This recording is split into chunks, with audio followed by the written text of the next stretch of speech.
এজন ব্যক্তিৰ মহানুভৱতা গম পালে আপোনাৰ চকু সেমেকি উঠিব। ঘটনা আজি কিছুদিন আগত সন্ধানহীন হৈ আছিল প্ৰাণজিৎ বৰ্মন নামৰ 14 বছৰীয়া এটি কিশোৰ। নিজ ঘৰৰ পৰা খং আৰু ভয়তে ওলাই আহিছিল ৰঙিয়ালৈ।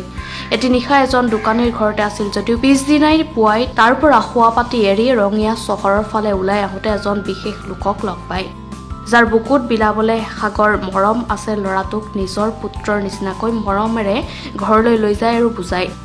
নিজৰ পুত্ৰৰ দৰে আশ্ৰয় দিয়ে নিজ ঘৰতে। ল'ৰাটোৰ পৰিচয় নাপাই কিছুদিন নিজ ঘৰতে ৰাখে ৰঙিয়াৰ উৎপল ভট্টই। আজি হঠাৎ ল'ৰাটোৰ পৰিয়ালৰ পৰিচয় পায়। পৰিয়ালৰ লোকৰ লগত যোগাযোগ কৰি ৰঙিয়ালৈ মাতি গতাই দিয়ে নিজ ভায়েকক। দুই ভাই ককাইক দেখা দেখি হোৱাৰ লগে লগে কান্দোনৰ ৰোল। তাৰপিছত নিজৰ ককাইকে ধন্যবাদ জনাই উৎপল ভট্টক। এনেকুৱা মহানুভৱতা দেখি শলাগ লৈছে সকলোৱে।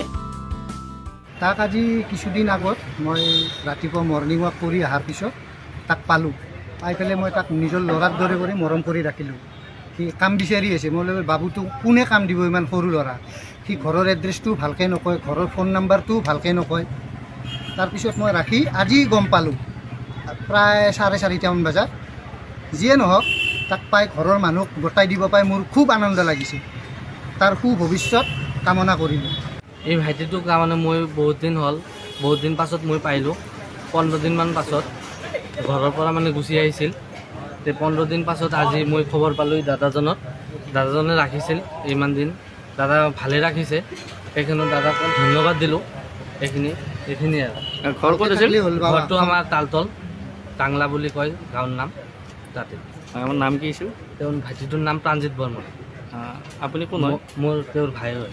কিমান দিনৰ পৰা বিচাৰি আছে? 15 দিন 16 দিনমান হ'ল। আজি এটা সুন্দৰ অৱস্থাত একজন বিশেষ পাইছোঁ। ব্যক্তিৰ হাতত পালে, কেনেকুৱা লাগিছে? বহুত ভাল লাগিছে। এই দাদাজনে ৰাখিছে, দাদাজনক বহুত ধন্যবাদ দিওঁ। ৰঙিয়াৰ পৰা ব্যুৰো ৰিপৰ্ট, K News 7।